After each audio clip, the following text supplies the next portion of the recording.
नमस्कार, मैं KC Bairwa RC Ketan polytechnic college Jaipur से। आज के इस वीडियो लेक्चर में आपका स्वागत है। आज जो अपने सब्जेक्ट कवर करेंगे वो ME 301 RAC है और टॉपिक का नाम है रेफ्रिजरेंट। इसमें अपन रेफ्रिजरेंट से संबंधित मल्टी चॉइस क्वेश्चन सॉल्व करेंगे। आइए ME 301 के मल्टी चॉइस क्वेश्चन से देखते हैं। क्वेश्चन नंबर फर्स्ट है कि रेफ्रिजरेंट शुड हैव लो। ए दिया हुआ है बॉइलिंग पॉइंट, बी दिया हुआ है स्पेसिफिक हीट ऑफ लिक्विड, सी दिया हुआ है specific volume of vapour and D दिया हुआ है ऑल ऑफ द अबव। देखिए रेफ्रिजरेंट में जो कम से कम होना चाहिए वो बॉइलिंग पॉइंट कम होना चाहिए, उसका स्पेसिफिक हीट कम होनी चाहिए, उसका स्पेसिफिक वॉल्यूम कम होना चाहिए। तो ये सारी की सारी चीज़ें एक रेफ्रिजरेंट में कम होनी चाहिए। इस वजह से इसका आंसर होगा आपका डी। इसका आंसर है आपके देखिए डी, ये आंसर होगा आपका। देन क्वेश्चन सेकंड है A refrigerant should have high. First दिया हुआ है आपके पास में ए बॉइलिंग पॉइंट दिया हुआ है, बी दिया हुआ है क्रिटिकल हीट ऑफ वेपराइजेशन दिया हुआ है और सी दिया हुआ है latent heat of vaporisation and D दिया हुआ है बोथ ए एंड बी।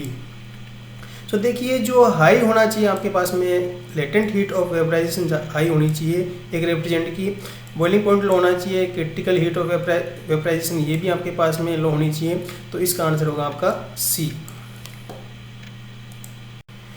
अब क्वेश्चन नंबर थर्ड देखते हैं। ए रेफ्रिजरेंट शुड हैव, ए दिया हुआ है नॉन टॉक्सिक, बी दिया हुआ है नॉन एक्सप्लोसिव, सी दिया हुआ है नॉन फ्लेमेबल एंड डी दिया है ऑल ऑफ द अबव। देखिए कि एक रेफ्रिजरेंट में सारी की सारी प्रॉपर्टी होनी चाहिए और नॉन टॉक्सिक भी होना चाहिए, नॉन एक्सप्लोसिव भी होना चाहिए और नॉन फ्लेमेबल भी होना चाहिए। इस वजह से इसका आंसर होगा आपका डी। क्वेश्चन नंबर 4 है chemical name of A R717 कि R जो है 717 रेफ्रिजरेंट है उसका केमिकल नाम क्या होगा। फर्स्ट ए दिया हुआ है इसमें अमोनिया, बी दिया हुआ है वाटर, सी दिया हुआ है कार्बन डाइऑक्साइड, डी दिया हुआ है मीथेन। तो देखिए कि जहाँ अपन इनऑर्गेनिक कंपाउंड का रेफ्रिजरेंट नाम देते हैं तो इसमें जो नाम देते वक्त देखते हैं कि इसमें 700 में उसका मोलिकुलर वेट जोड़ देते हैं या मोलिकुलर वेट से पहले 7 लगा देते हैं। आपके पास में 17 जिसका मोलिकुलर वेट है वो एज ए ये रेफ्रिजरेंट है। तो 17 अमोनिया का मोलिकुलर वेट 17 होता है, इस वजह से इसका आंसर होगा आपका ए। क्वेश्चन नंबर 5 है the refrigerant name of methane. तो मीथेन की बात करते हैं, ऑर्गेनिक कंपाउंड्स में आता है।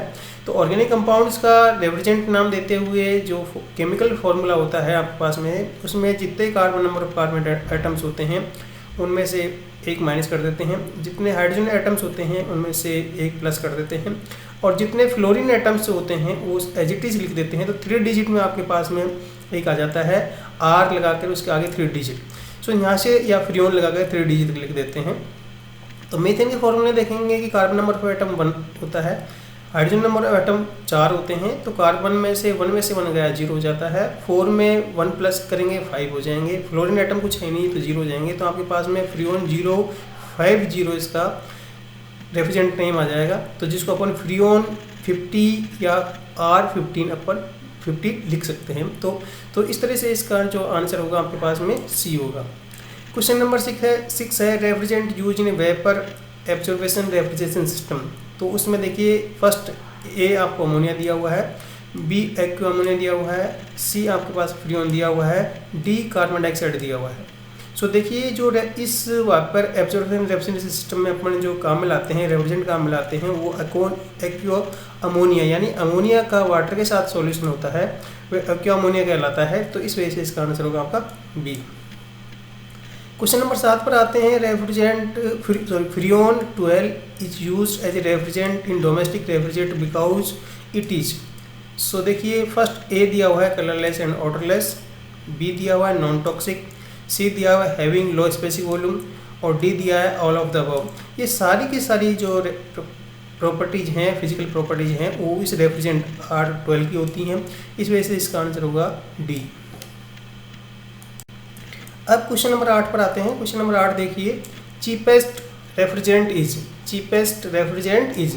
तो देखिए ए ऑप्शन दिया हुआ है आपके पास में अमोनिया, बी दिया हुआ है कार्बन डाइऑक्साइड, सी दिया हुआ है एयर और डी दिया हुआ है फ्रियोन। चीपेस्ट रेफ्रिजरेंट की बात करते हैं, आपके पास में एयर एक ऐसा रेफ्रिजरेंट है जो हर जगह विदाउट कॉस्ट मिलता है। तो एज ए रेफ्रिजरेंट इसका जो एयर एज ए रेफ्रिजरेंट है वो आपके पास में चीपेस्ट रेफ्रिजरेंट होगा। तो इसका आंसर होगा आपके पास में सी। क्वेश्चन नंबर 9 है refrigerant use in aircraft. A option दिया हुआ है अमोनिया, बी दिया हुआ है कार्बन डाइऑक्साइड, सी दिया हुआ है एयर और डी दिया हुआ है फ्रीऑन 12। सो रेफ्रिजरेंट में जो आपके पास में एयरक्राफ्ट रेफ्रिजरेंट्स होते हैं उनमें अपने एयर एज ए रेफ्रिजरेंट के रूप में यूज करते हैं, तो इस वजह से इसका आंसर होगा आपके पास में सी। तो आंसर सी। क्वेश्चन नंबर 10 है carbon dioxide is a. So A option दिया हुआ है कलरलेस एंड ऑडरलेस, बी दिया है नॉन फ्लेमेबल, सी दिया है नॉन टॉक्सिक और डी दिया है ऑल ऑफ द अबव। सो देखिए आपके पास में कार्बन डाइऑक्साइड है, उसमें सारी की सारी प्रॉपर्टीज होती हैं, वो कलरलेस ऑडरलेस भी होता है, नॉन फ्लेमेबल भी होता है और नॉन टॉक्सिक भी होता है, इसमें इसका आंसर होगा आपका डी। अब आते हैं क्वेश्चन नंबर 11 पर। If freon is used refrigerant the pipe lining should be of. तो यदि आप कह रहे हैं कि फ्रीऑन रेफ्रिजरेंट यूज करते हैं तो पाइप जो लाइन है आपके पास में, पाइप लाइनिंग जो होती है आप रेफ्रिजरेंट सिस्टम में, वो किसकी होती है। सो आपके पास में फर्स्ट ए ऑप्शन दिया हुआ है स्टेनलेस स्टील दिया हुआ है, ए दिया हुआ है स्टेनलेस स्टील, बी दिया हुआ है ब्रास, सी दिया हुआ है प्लास्टिक और डी दिया है none of the above. So refrigerant जो फ्रीऑन अपन यूज करते हैं उसमें आपके पास में पाइप लाइनिंग जो जनरली होती है वो ब्रास की होती है, इस वजह से इसका आंसर बी होगा आपका। इसके बाद क्वेश्चन 12 है if ammonia is used as a refrigerant the pipe line should be of. A दिया हुआ है ब्रास, बी दिया हुआ कास्ट स्टील, सी दिया हुआ कॉपर, डी दिया नॉन ऑफ द अबव। सो देखिए जहाँ अमोनिया अपन रेफ्रिजरेंट एज यूज करते हैं उस केस में आपके पास में ब्रास और कॉपर इसके साथ रिएक्शन कर जाते हैं, इस वजह से अपन ये पाइपलाइन में यूज नहीं करते हैं और अपन पाइपलाइन में यूज करते हैं कास्ट स्टील। तो एज ए कास्ट स्टील अपन यूज करते हैं, तो इसका आंसर होगा आपका बी। अब आते हैं अपन क्वेश्चन नंबर 13 पे। क्वेश्चन नंबर 13 है the maximum latent heat of vaporisation is of. इसमें ए ऑप्शन दिया हुआ ammonia, B option carbon dioxide, C दिया हुआ है आपके पास में फ्रीऑन 12 एंड डी दिया हुआ है फ्रीऑन 22। सो देखो अमोनिया है जो ऐसा है जिसकी maximum latent heat of vaporisation होती है, इस वजह से अपने इसको आइस प्लांट में यूज करते हैं, इस वजह से इसका आंसर होगा आपका ए। क्वेश्चन नंबर 14 है। क्वेश्चन नंबर 14 देखिए leakage of freon refrigerant in refrigeration system is detected by. So जो फ्रीऑन को डिटेक्ट करने के लिए अपन जो लीकेज डिटेक्ट करने के लिए कि फ्रीऑन लीकेज हो रहा है नहीं हो रहा रेफ्रिजरेंट में, डिटेक्ट करने के लिए अपन जो सिस्टम काम में लाते हैं वो एलईडी टॉर्च कहलाता है। एलईडी टॉर्च होता है जो उसके साथ में इस फ्रीऑन के साथ में पर्टिकुलर फ्लेम देता है। सो उस कंडीशन में अपन इसका जो लीकेज है रेफ्रिजरेशन सिस्टम में फ्रीऑन का वो एलईडी टॉर्च से डिटेक्ट करते हैं, इस वजह से इसका आंसर होगा ए। क्वेश्चन नंबर लास्ट एंड 15 है the refrigerant name of water.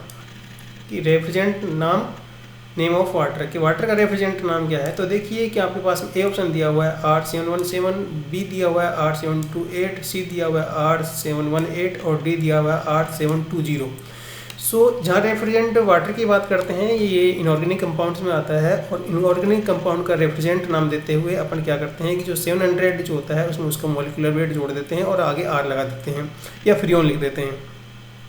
इस वजह से इसका में वाटर का मॉलिक्यूलर वेट 18 होता है, तो 18 में 7 जोड़ देंगे, 718 हो गया और आगे R लगा देंगे तो इसका नाम होगा R718। तो इसका आंसर होगा आपके पास में देखिए ये आंसर इसका सही है सी R718, ये R C। धन्यवाद।